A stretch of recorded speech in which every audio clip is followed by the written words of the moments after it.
Hey snackers, welcome back to Tummy Facts, your bite-sized destination for the wildest, weirdest, and most wonderful food facts on the internet. Today we're taking your taste buds on a global adventure to discover foods that are loved in some cultures, but are almost never seen on plates in Canada or the United States. Ready to get curious and maybe a little brave? Let's dig in. We're diving headfirst into dishes that would make most of you run for the hills, screaming for your mummy. From creepy crawlies to things that are, shall we say, fermented, we're going to explore 7 dishes that are staples elsewhere but are practically urban legends in North America. Get ready to have your culinary world turned upside down, you donuts. Right, first up we're jetting off to Cambodia. And what culinary marvel awaits us there? Fried bloody tarantulas. Yes, you heard me. Not a delicate little garden spider, oh no.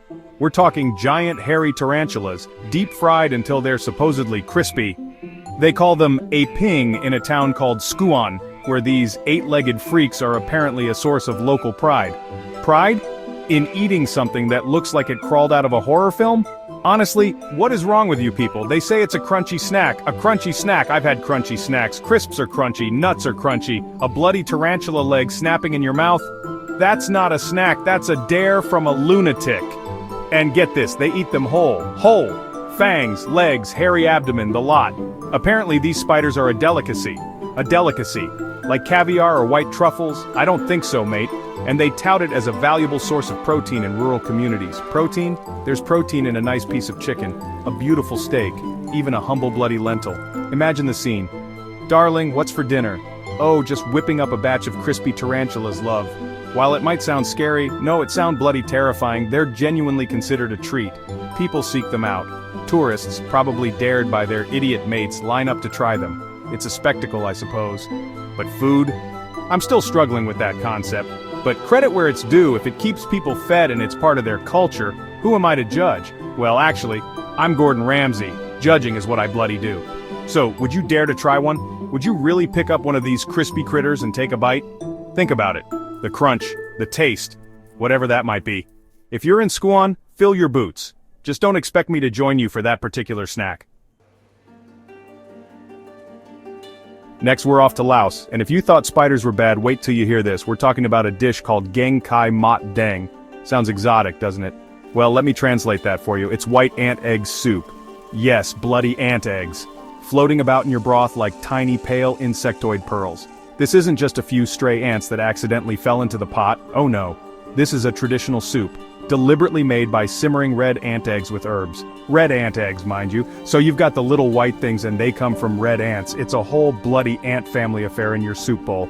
Locals apparently love its rich, earthy flavor. Earthy? I've had earthy. Mushrooms are earthy. Truffles are earthy. Root vegetables are earthy. I'm struggling to imagine how a mouthful of ant eggs translates to earthy. Does it taste like the ground they crawled out of? Is that the appeal? And it's considered a nutritious specialty. Nutritious, right? I'm sure it's packed with, well, whatever ant eggs are packed with. Protein again, I suppose. Is there a global shortage of chicken I'm not aware of? This is definitely not something you'll find at your local Canadian diner, or any diner with an ounce of bloody sanity for that matter. Can you imagine walking into a greasy spoon and seeing chef's special ant egg omelet on the menu, or soup of the day cream of ant larvae? It's just beyond the pale for most Western palates, and frankly for mine too. The process of collecting these eggs must be a right pain in the backside too. You're not just popping down to the supermarket for a carton of ant eggs, are you? You're out there, battling with actual ants, trying to pilfer their precious bloody offspring for your dinner. They say the texture is surprisingly delicate, sometimes a bit like caviar with a slight pop. Caviar? Comparing ant eggs to the king of bloody roe? That's a bold claim. For the people of Laos, this is part of their heritage, a traditional food that's been enjoyed for generations. It's a connection to their land, their environment, and their ancestors. So, ant egg soup from Laos. Add it to the list of things I'll probably admire from a very, very safe distance. Right, hold on to your bloody hats because we're heading to Italy. Italy, home of pasta, pizza, parmesan, prosciutto, and casu marzu, also known, and I kid you not, as rotten cheese. And if that wasn't bad enough, wait till you hear how it gets that way. This Sardinian delicacy is made by adding live cheese fly larvae, Yes, bloody maggots, to pecorino cheese. Live maggots. Are you actually serious? These little wriggling horrors, these larvae, they get to work on the cheese. They break down the fats, apparently. And what's the result of this insect-driven decomposition? A soft, pungent cheese that's eaten with or without the maggots still crawling around in it. With or without the maggots. As if having the option makes it any less repulsive. Would you like your cheese with or without the live insect larvae today, sir? What kind of question is that? It's so bloody dangerous, so potentially riddled with I don't even want to think what, that it's actually banned in many places, banned by health authorities. And yet some locals, these Sardinian culinary daredevils, they swear by its unique flavor. Unique? I'll bet it's unique. Uniquely horrifying, uniquely stomach-churning, uniquely likely to give you a case of something you really don't want. This isn't food, it's a biological hazard on a cracker. The thought of those little maggots, thousands of them, burrowing through the cheese, digesting it, excreting whatever it is they excrete. And then someone comes along and says, delicious, pass the wine. It's beyond comprehension. It's like something from a medieval torture chamber, not a dinner table. So, kasu marzu, a forbidden fruit, or in this case, a forbidden cheese, made all the more alluring by its illegality and its sheer unadulterated weirdness.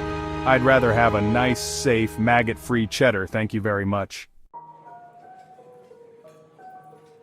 Alright, next up we're off to South Korea, a land of incredible food kimchi, bibimbap, Korean BBQ, delicious. But then there's sanakji.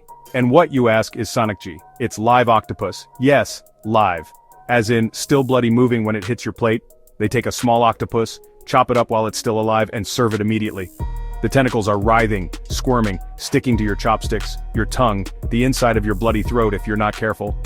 This isn't just food, it's an interactive dining experience apparently. A battle of wills between you and your dinner.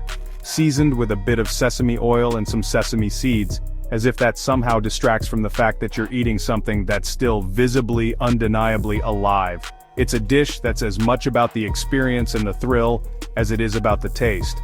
An experience I think I'd rather bloody skip, thank you very much. Now I'm all for fresh seafood, freshness is key. But there's fresh, and then there's still fighting for its life on your plate fresh. This is definitely not something you'll find at your average North American seafood restaurant. Can you imagine? Waiter, there's a tentacle trying to escape my dish. You'd have health inspectors shutting the place down before you could say calamari. And rightly so. The main appeal, they say, is the texture. Chewy, and with the suction cup still active, they can actually stick to your mouth and throat. Which, by the way, is a genuine choking hazard. People have actually died eating sanakji. Died. From their dinner fighting back. Is any culinary thrill worth that kind of risk? It's absolute madness. It's a cultural staple, particularly in coastal areas, and often enjoyed with soju, the Korean alcoholic drink.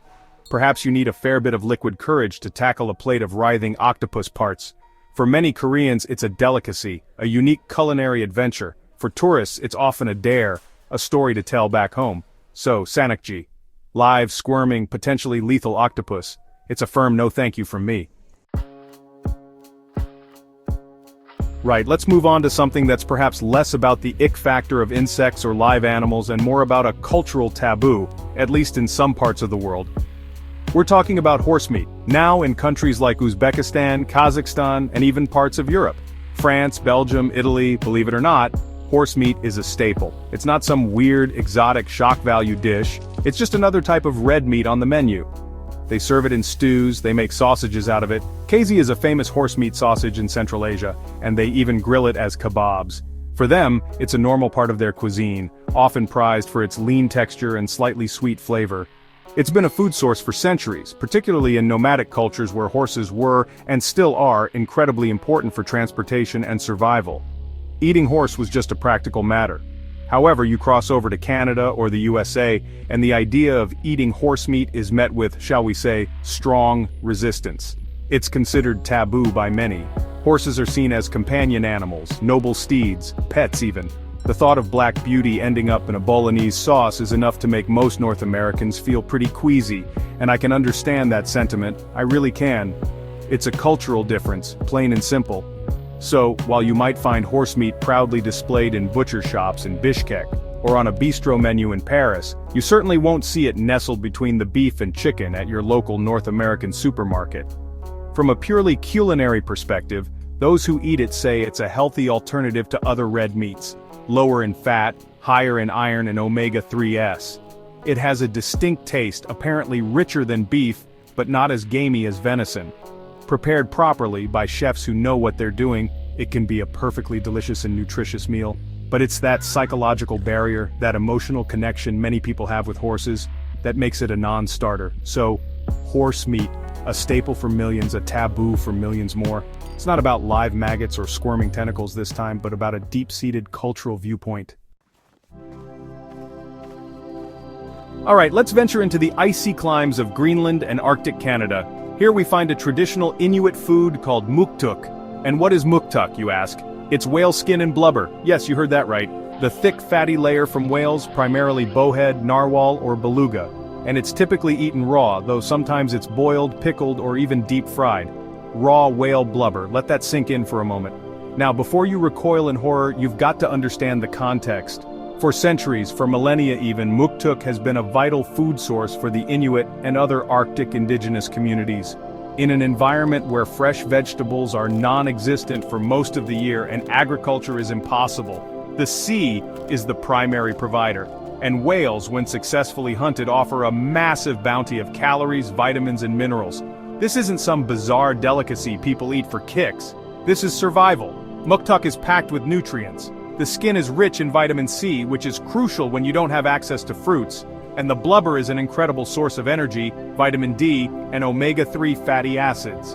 In the harsh, unforgiving Arctic, a food like muktuk can literally be the difference between life and death, providing the warmth and sustenance needed to endure the extreme cold. It's a deeply traditional food, with a cultural significance that goes far beyond mere nutrition.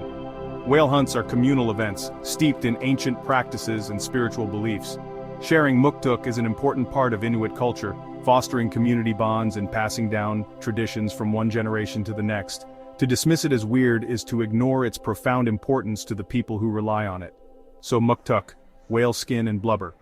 A testament to human ingenuity and adaptability in the face of extreme environmental challenges. Finally, our culinary journey of the unusual takes us to Iceland, the land of fire and ice and home to a dish called hakarl. And what, pray tell, is hakarl? It's fermented shark meat, specifically Greenland shark or other sleeper sharks whose flesh is poisonous when fresh due to high levels of urea and trimethylamine oxide, so to make it edible, they have to let it rot. Nicely put, eh? The traditional preparation method is something else. The shark is beheaded and gutted, then buried in a shallow pit in gravelly sand, with stones pressed on top to squeeze out the poisonous fluids. It's left there to ferment for 6 to 12 weeks, depending on the season. 6 to 12 bloody weeks, festering underground. After this subterranean spa treatment, it's dug up, cut into strips, and then hung to dry for several more months. Months! The result of this lengthy and frankly disgusting process is a delicacy with an incredibly strong ammonia smell. Ammonia, like you've walked into a badly maintained public toilet or stuck your head in a bottle of industrial cleaner. And the taste? Well, it's described as fishy, no kidding, very pungent, and definitely an acquired one. Most people who try it for the first time, especially non-Icelanders, have a rather violent reaction. Gagging is common, vomiting not unheard of. Icelanders, however, particularly the older generation, enjoy it as a traditional delicacy. It's often served in small cubes on toothpicks, and frequently accompanied by a shot of brennivin, a potent Icelandic schnapps, affectionately known as Black Death. I suppose you'd need something pretty bloody strong to wash down the taste of rotten shark.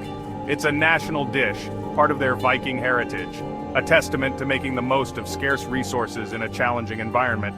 But let's be honest, this sounds less like food and more like a dare. A culinary endurance test. So, hakarl from Iceland. The final stop on our tour of foods you definitely won't be picking up at your local supermarket.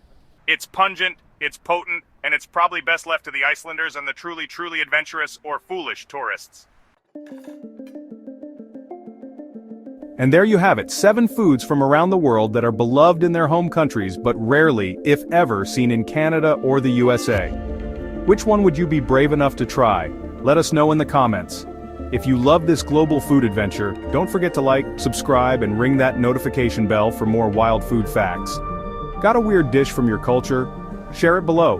Maybe we'll feature it next time. Thanks for watching Tummy Facts. See you on our next bite-sized adventure.